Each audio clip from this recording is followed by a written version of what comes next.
Hi hello ನಮಸ್ತೆ, welcome back Anu's ಅಭಿರುಚಿ and vlogs. I hope ಎಲ್ಲರೂ ಚೆನ್ನಾಗಿದ್ದೀರಾ ಅಂತ ಭಾವಿಸಿದ್ದೀನಿ. ಅನ್ನಂ ಪರಬ್ರಹ್ಮ ಸ್ವರೂಪಂ. ನಾನಿವತ್ತು ಶ್ರಾವಣ ಮಾಸದ ಮೊದಲ ವಾರ ಮಂಗಳವಾರದ ಪೂಜೆಯ ಬಗ್ಗೆ ವಿಡಿಯೋನ ಹಾಕ್ತಾಯಿದ್ದೀನಿ. ಮಾರ್ನಿಂಗ್ 5:30 ನಾನು ಎದ್ದಿದ್ದ ಟೈಮು. ಇವತ್ತು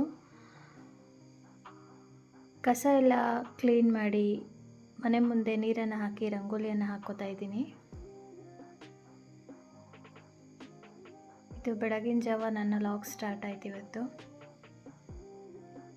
ಹಾಗೆಯೇ ತುಳಸಿ ಗಿಡಕ್ಕೂ ಸಹ ನೀರನ್ನು ಹಾಕಿ ಅಲ್ಲೂ ಕೂಡ ರಂಗೋಲಿಯನ್ನು ಹಾಕಿದೆ.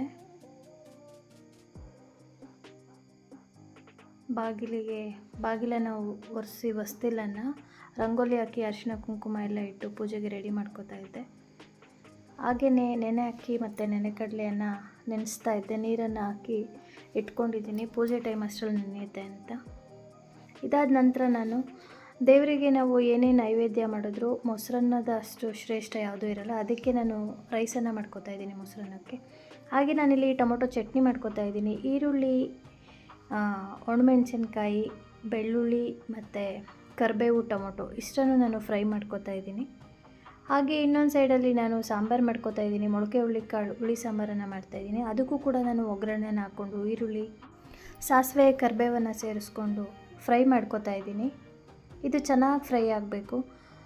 ಇದೇ ಈರುಳ್ಳಿಯನ್ನು ಸ್ವಲ್ಪ ನಾನು ರುಬ್ಲಿಕ್ಕೂ ಕೂಡ ತೆಕ್ಕೊಂಡಿದ್ದೀನಿ. ಹಾಗೆ ಈ ಕಡೆ ಚಟ್ನಿಗೆ ಏನು ಟೊಮೊಟೊನ ರೋಸ್ಟ್ ಮಾಡ್ಕೋತಿದ್ದೆ ಅದು ತಣ್ಣಗಾಗಲಿಕ್ಕೆ ಇಟ್ಟಿದ್ದೀನಿ. ಸಾಂಬಾರಿಗೆ ನಾನು ಫ್ರೈ ಮಾಡ್ಕೋತಾರೆ ಈರುಳ್ಳಿನ ಸ್ವಲ್ಪ ರುಬ್ಲಿಕ್ಕೂ ಕೂಡ ತೊಗೊಂಡಿದ್ದೀನಿ. ಹಾಗೆ ಸ್ವಲ್ಪ ಜೀರಿಗೆಯನ್ನು ಸೇರಿಸ್ಕೋತಾ ಇದ್ದೀನಿ. 1 ಬೌಲಷ್ಟು ಕಾಯಿ ತುರಿಯನ್ನು ಹಾಕ್ಕೋತಾ ಇದ್ದೀನಿ. ಇದ್ರ ಜೊತೆಗೆ 1 ಸ್ಪೂನಷ್ಟು ನಾನು ಗಸಗಸೆಯನ್ನು ಸೇರಿಸ್ಕೋತಾ ಇದ್ದೀನಿ. ಮೊಳಕೆ ಹುಳ್ಳಿಕಾಳು ಸಾಂಬಾರಿಗೆ ಹುಚ್ಚೆಳ್ಳನ್ನು ಹಾಕಿದ್ರೆ ಟೇಸ್ಟ್ ತುಂಬ ಚೆನ್ನಾಗಿರುತ್ತೆ. ಹಾಗೆ ನಾನು ರೆಡಿ ಹುಚ್ಚೆಳ್ಳು ಪುಡಿಯನ್ನು ಮಾಡಿ ಇಟ್ಕೊಂಡಿದ್ದೀನಿ ಮನೇಲಿ ಇನ್ಸ್ಟೆಂಟಾಗಿ ಯೂಸ್ ಮಾಡ್ಕೊಳ್ಳಿಕ್ಕೆ. ಅದನ್ನು ಕೂಡ ನಾನು 2 ಸ್ಪೂನಷ್ಟು ಆ್ಯಡ್ ಮಾಡ್ಕೋತಾ ಇದ್ದೀನಿ. ಜೊತೆಗೆ ಮಿಕ್ಸ್ ಸಾಂಬಾರು ಪೌಡರನ್ನು 2 ಸ್ಪೂನಷ್ಟು ಆ್ಯಡ್ ಮಾಡ್ಕೋತಾ ಇದ್ದೀನಿ.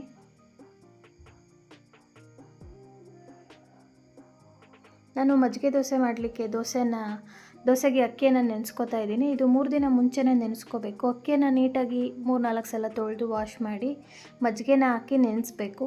ಮತ್ತು ನಾಳೆ ಸಂಜೆ ನೀರಲ್ಲಿ ಮತ್ತೆ ಅಕ್ಕಿಯನ್ನು ತೊಳೆದು ಆ ಮಜ್ಜಿಗೆಯನ್ನು ಚೆಲ್ಲಿ ಇನ್ನೊಮ್ಮೆ ಮಜ್ಜಿಗೆಯನ್ನು ಹಾಕಿ ಇಡಬೇಕು. ಇದೇ ರೀತಿ 3 ದಿನ ಮಾಡಿ 3ನೇ ದಿನ ಮೆಂತ್ಯ ಜೊತೆ ರುಬ್ಕೋಬೇಕು ಅಕ್ಕಿನ. ಥರ ತುಂಬ ಚೆನ್ನಾಗಿ ಬರುತ್ತೆ ದೋಸೆ ಸಾಫ್ಟಾಗಿ. ಇದಕ್ಕೆ ಟೊಮೊಟೊ ಚಟ್ನಿ ಸೂಪರ್ ಕಾಂಬಿನೇಷನು. ನೋಡಿ, ನಾನಿಲ್ಲಿ ಮಜ್ಜಿಗೆನ ಆ್ಯಡ್ ಮಾಡ್ತಾಯಿದ್ದೀನಿ. ಇದೇ ರೀತಿ ಪ್ರತಿದಿನ ಮಜ್ಜಿಗೆನ ಚೇಂಜ್ ಮಾಡ್ತಾ ಇರಬೇಕು. 3ನೇ ದಿನ ನಾವು ರುಬ್ಕೊಂಡು ದೋಸೆನ ಮಾಡ್ಕೋಬೇಕು. ತುಂಬ ಟೇಸ್ಟಿಯಾಗಿರುತ್ತೆ. ನೈಟು ರುಬ್ಬಿ ಮಾರ್ನಿಂಗು ದೋಸೆಯನ್ನು ಹಾಕ್ಕೋಬೇಕು. ತುಂಬ ಚೆನ್ನಾಗಿರುತ್ತೆ ದೋಸೆ. ಮಜ್ಜಿಗೆ ಸ್ವಲ್ಪ ಕಡಿಮೆ ಇದೆ ಅಂದರೆ ನೀರು ಕೂಡ ಆ್ಯಡ್ ಮಾಡ್ಕೋಬೋದು. ಇಲ್ಲ ಗಟ್ಟಿ ಮಜ್ಜಿಗೆ ಇದೆ ಅಂದರೆ ಗಟ್ಟಿ ಮಜ್ಜಿಗೆನೇ ಹಾಕ್ಕೋಬೋದು.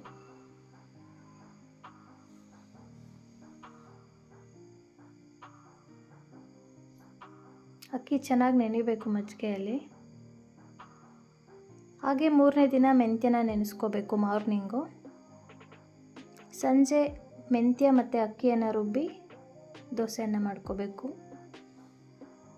ರುಬ್ಬೋಕ್ಕೆ ಮುಂಚೆ ಮಜ್ಜಿಗೆಯನ್ನು ಚೆಲ್ಲಿ ಅಕ್ಕಿಯನ್ನು ಮತ್ತೆ ವಾಶ್ ಮಾಡಿಕೊಂಡು ನಾರ್ಮಲ್ ವಾಟರ್ ಹಾಕಿ ರುಬ್ಕೋಬೇಕು. ತುಂಬ ನುಣ್ಣಗೆ ರುಬ್ಕೋಬೇಕು. ಇದಕ್ಕೆ ದೋಸೆ ಸಾಫ್ಟಾಗಿ ತುಂಬ ಚೆನ್ನಾಗಿ ಬರುತ್ತೆ. ಇದನ್ನು ಸೆಟ್ ದೋಸೆ ರೀತಿ ಹಾಕ್ಕೋಬೇಕು. ನೋಡಿ, ಗೂಡು ಥರ ತುಂಬ ಚೆನ್ನಾಗಿ ಬರುತ್ತೆ ದೋಸೆ.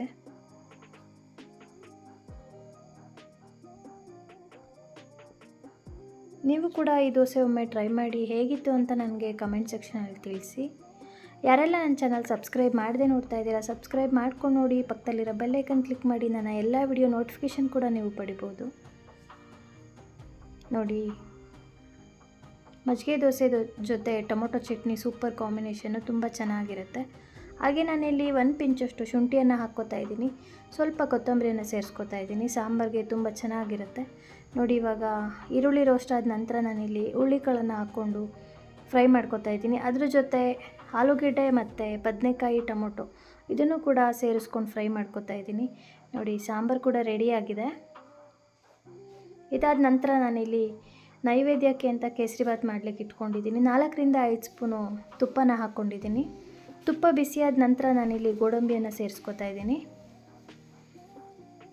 ಗೋಡಂಬಿ ಸ್ವಲ್ಪ ಫ್ರೈ ಆದ ನಂತರ ನಾನು ದ್ರಾಕ್ಷಿಯನ್ನು ಆ್ಯಡ್ ಮಾಡ್ಕೊತಿದ್ದೀನಿ. ಇವಾಗ ನಾನಿಲ್ಲಿ 1 ಕಪ್ಪಷ್ಟು ರವೆಯನ್ನು ಹಾಕ್ಕೊತಾ ಇದ್ದೀನಿ, ಚಿರೋಟಿ ರವೆ. ಇದನ್ನು ತುಪ್ಪದಲ್ಲಿ ಚೆನ್ನಾಗಿ ಫ್ರೈ ಮಾಡ್ಕೋಬೇಕು. ಹಾಗೆ 1 ಲೋಟ ಚಿರೋಟಿ ರವೆಯನ್ನು ತೊಗೊಂಡ್ರೆ ನಾವು 3/4 ಲೋಟದಷ್ಟು ಸಕ್ಕರೆಯನ್ನು ತೊಗೋಬೇಕು. 3 ಲೋಟದಷ್ಟು ನೀರನ್ನು ಕುದಿಲಿಕ್ಕೆ ಇಟ್ಕೋಬೇಕು ಪಕ್ಕದಲ್ಲಿ. ನೀರು ಚೆನ್ನಾಗಿ ಕುದಿಬೇಕು. ರವೆನ ತುಪ್ಪದಲ್ಲೇ ಚೆನ್ನಾಗಿ ರೋಸ್ಟ್ ಮಾಡ್ಕೊಳ್ಳೋಣ.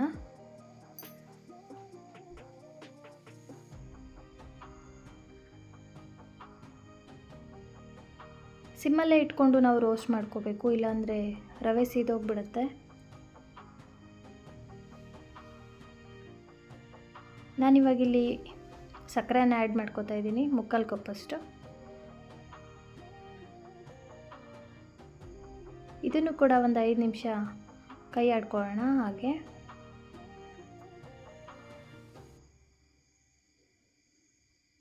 ಇದು ರೆಡಿ ಆಗೋದ್ರೊಳಗಡೆ ಪಕ್ಕದಲ್ಲೇ ಬಿಸಿನೀರನ್ನು ಇಟ್ಕೊಂಡ್ರೆ ಚೆನ್ನಾಗಿ ಕುದಿಯೋ ನೀರನ್ನು ಹಾಕ್ಕೋಬೇಕು. ಸೊ ಮೊದಲೇ ನಾವು ರೆಡಿ ಮಾಡಿಕೊಂಡ್ರೆ ನೀರನ್ನು ಆ್ಯಡ್ ಮಾಡ್ಕೋಬೋದು. ನೋಡಿ, ಇದು ಚೆನ್ನಾಗಿ ಆಗ್ತಾ ಇದೆ. ಈ ಟೈಮಲ್ಲಿ ನೀವು ಕಲರ್ ಇದ್ದರೆ ನೀರಿಗೆ ಹಾಕ್ಕೊಂಡು ಆ್ಯಡ್ ಮಾಡ್ಕೋಬೋದು. ಕಲರ್ ಇಲ್ಲ, ಕಲರ್ ಏನು ಬೇಡ ಅಂತಂದರೆ ನೋಡಿ ನಾನು ನೀರನ್ನು ಸೇರಿಸ್ಕೊತಾ ಇದ್ದೀನಿ. ಕಲರ್ ಬೇಡ ಅಂತಂದರೆ ಕಿತ್ತಳೆ ಹಣ್ಣಿನ ರಸ ಕೂಡ ಹಾಕ್ಕೋಬೋದು. 2 ಕಿತ್ತಳೆ ಹಣ್ಣಿನ ರಸನ ಹಾಕಿದ್ರೆ ತುಂಬ ಟೇಸ್ಟಿಯಾಗಿರುತ್ತೆ ಮತ್ತು ನ್ಯಾಚುರಲ್ ಆಗಿರುತ್ತೆ. ಹುಳಿ ಫ್ಲೇವರ್ ಇರೋದ್ರಿಂದ ತುಂಬ ಚೆನ್ನಾಗಿರುತ್ತೆ ಕೇಸರಿಬಾತು. ನೋಡಿ, ನೀರನ್ನು ಸೇರಿಸ್ಕೊತಾ ಇದ್ದೀನಿ. ಇದನ್ನು ಒಂದು ಸಲ ಕೈ ಆಡ್ಕೊಳ್ಳೋಣ. ನೋಡಿ, ನನ್ನ ಹತ್ರ ಇಲ್ಲಿ ಪ್ಯೂರ್ ಕೇಸರಿ ದಳ ಇದೆ. ಅದನ್ನು ಕೂಡ ನಾನು ಬಿಸಿನೀರಲ್ಲಿ ಕುದಿಸ್ತಾ ಇದ್ದೀನಿ. ಅದನ್ನು ಕೂಡ ಮಿಕ್ಸ್ ಮಾಡ್ಕೊತಾ ಇದ್ದೀನಿ. ನೋಡಿ, ಕಲರ್ ತುಂಬ ಚೆನ್ನಾಗಿ ಬಂತು. ಹಾಗೆ ಕೊನೆಯಲ್ಲಿ ನಾನು ಮೋಸಂಬಿ ರಸನ ಸೇರಿಸ್ತಾ ಇದ್ದೀನಿ. ಇದನ್ನು ಮಿಕ್ಸ್ ಮಾಡ್ಕೊಂಡ ನಂತರ ನಾನು 2 ಸ್ಪೂನಷ್ಟು ತುಪ್ಪನ ಹಾಕ್ಕೊತಾ ಇದ್ದೀನಿ. ಕೇಸರಿಬಾತ್ ರೆಡಿಯಾಗಿದೆ. ಇವಾಗ ನಾನು ದೇವ್ರ ಪೂಜೆಗೆ ರೆಡಿ ಮಾಡ್ಕೊತಾ ಇದ್ದೀನಿ. ನೋಡಿ, ನಾನು ಮಂಗಳಗೌರಿಗೆ ಈ ಥರ ಸೀರೆಯನ್ನು ತಗೊಂಡಿದ್ದೆ. ಮೊದಲಿಗೆ ಬಾಳೆ ಎಲೆಯನ್ನು ಹಾಕಿ ಒಂದು ತಟ್ಟೆಯಲ್ಲಿ ಅಕ್ಕಿಯನ್ನು ಹಾಕಿ ಬೆಲ್ಲನ ಇಟ್ಟು ಒಂದು ತಂಬಿಗೆಗೆ ನೀರನ್ನು ತುಂಬಿಕೊಂಡು ಅದಕ್ಕೆ ಅರಿಶಿನ ಮತ್ತು ಕುಂಕುಮ ಮತ್ತು ಕಾಯಿನನ್ನು ಹಾಕಿ ರೆಡಿ ಮಾಡ್ಕೊಂಡಿದ್ದೀನಿ. ಹಾಗೆ ಬಾಗಿಣದ ಸಾಮಾನು ಕೂಡ ಇಟ್ಕೋಬೇಕು ತಟ್ಟೆಗೆ. 5 ಅಥವಾ 3 ವಿಳೆದೆಲೆಯನ್ನು ಇಟ್ಕೋಬೇಕು. ಅದನ್ನು ಇಟ್ಟು ನಾವು ಕಾಯಿಯನ್ನು ಇಟ್ಕೊಂಡು ರೆಡಿ ಮಾಡ್ಕೋಬೇಕು.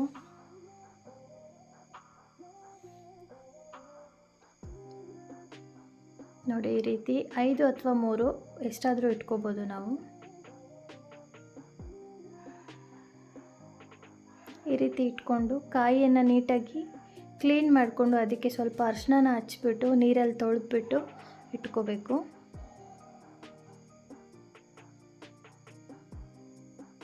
ನೋಡಿ, ಈ ರೀತಿ ಜೋಡಿಸ್ಕೋಬೇಕು.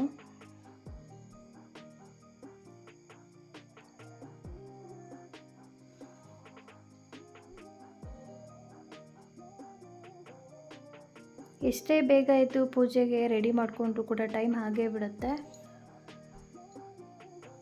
ಜೋಡಿಸ್ಕೊಳ್ಳೋದೇ ತುಂಬ ಟೈಮನ್ನು ತಗೊಳುತ್ತೆ.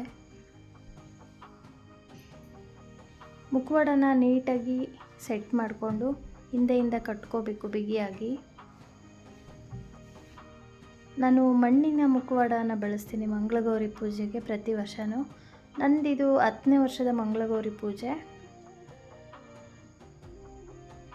ಹಾಗೆ ಬ್ಲೌಸ್ ಪೀಸನ್ನು ಫೋಲ್ಡ್ ಮಾಡಿ ಬಳೆಯನ್ನು ಹಾಕ್ಕೋಬೇಕು. ಮಂಗಳಗೌರಿ, ಗೌರಿ ಮತ್ತು ಲಕ್ಷ್ಮಿ ಅಲಂಕಾರ ಪ್ರಿಯರು. ಅವರಿಗೆ ಎಷ್ಟು ಚೆನ್ನಾಗಿ ಅಲಂಕಾರ ಮಾಡ್ತೀವೋ ಅಷ್ಟು ಖುಷಿ ಆಗುತ್ತೆ. ನಮಗೆ ಯಾವ ರೀತಿ ಬೇಕೋ ಆ ರೀತಿ ಅಲಂಕಾರ ಮಾಡ್ಬೋದು ದೇವರಿಗೆ. ನಾನು ಅರಿಶಿನ ಕೊಂಬನ್ನು ಕಟ್ಟಿದ್ದೀನಿ. ನೋಡಿ, ಈ ರೀತಿ ರೆಡಿ ಮಾಡ್ಕೊಂಡಿದ್ದೀನಿ.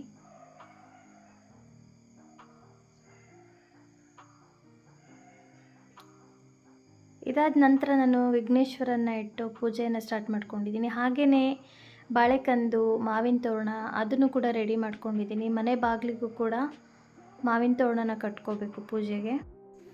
ಇದೆಲ್ಲ ರೆಡಿ ಮಾಡ್ಕೊಳ್ಳೋದ್ರೊಳಗಡೆ 8:30 9 ಆಯಿತು. ಅಷ್ಟರಲ್ಲಿ ಮಕ್ಕಳನ್ನು ಕೂಡ ಸ್ಕೂಲ್ಗೆ ಕಳಿಸಿ ಪೂಜೆನ ಶುರು ಮಾಡ್ಕೊಂಡ್ವಿ.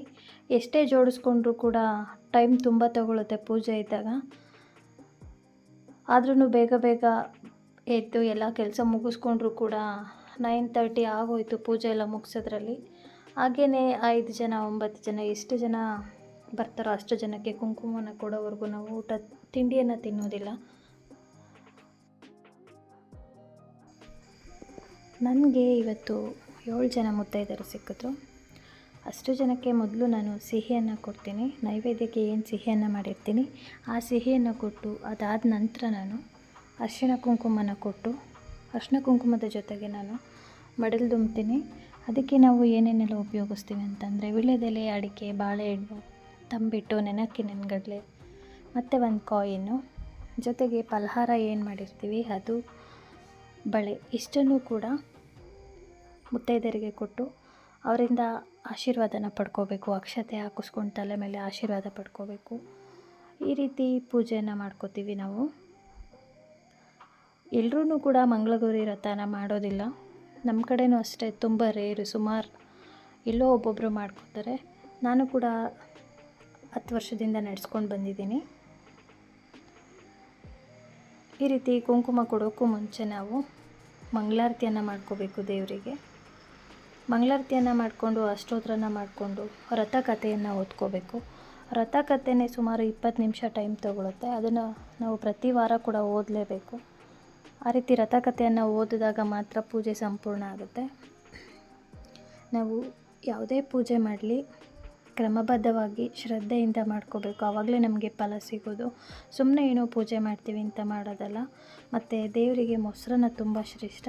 ನಾವೇನೇ ನೈವೇದ್ಯ ಮಾಡಿದ್ರೂ ಮೊದಲು ಮೊಸರನ್ನ ನೈವೇದ್ಯ ಮಾಡಿಕೊಂಡು ಆಮೇಲೆ ಬೇರೆ ಸಿಹಿಯನ್ನು ಮಾಡ್ಕೋಬೇಕು. ನಾವು ಮಂಗಳಗೌರಿ ಆಗಲಿ, ಗೌರಿ ಆಗಲಿ, ವರಮಹಾಲಕ್ಷ್ಮಿ ಆಗಲಿ, ಹೆಣ್ಣು ದೇವರಿಗೆ ಮೊಸರನ್ನ ತುಂಬ ಶ್ರೇಷ್ಠ. ಫಸ್ಟು ನಾವು ಅದನ್ನು ನೈವೇದ್ಯ ಮಾಡ್ಕೋಬೇಕು. ಇದನ್ನು ಯಾರೂ ಮಿಸ್ ಮಾಡದೆ ಮಾಡಿ. ಈ ರೀತಿ ಇತ್ತು ನನ್ನ ಪೂಜೆ. ಹಾಗೆ ಸಂಜೆ ಮತ್ತೆ ನಾನು ಪೂಜೆಯನ್ನು ಮುಗಿಸಿ ಕಳಶನ ಸಡಿಲ ಮಾಡ್ತಾಯಿದ್ದೀನಿ. ಮತ್ತು ಇಲ್ಲಿ ನಾನು ಅಷ್ಟೋತ್ತರ ಕೂಡ ಮಾಡ್ಕೋತಾ ಇದ್ದೀನಿ. ನನ್ನ ಇವತ್ತಿನ ವ್ಲಾಗ್ ಹೇಗಿತ್ತು, ನಿಮಗೆ ಏನು ಅನ್ನಿಸ್ತು ಅಂತ ಕಮೆಂಟ್ ಸೆಕ್ಷನಲ್ಲಿ ತಿಳಿಸಿ. ಹಾಗೆ ನೀವು ಕೂಡ ಮಂಗಳಗೌರಿ ವ್ರತ ಮಾಡ್ತಿದ್ರೆ ಶೇರ್ ಮಾಡ್ಕೊಳ್ಳಿ. Thank you for watching. Take care.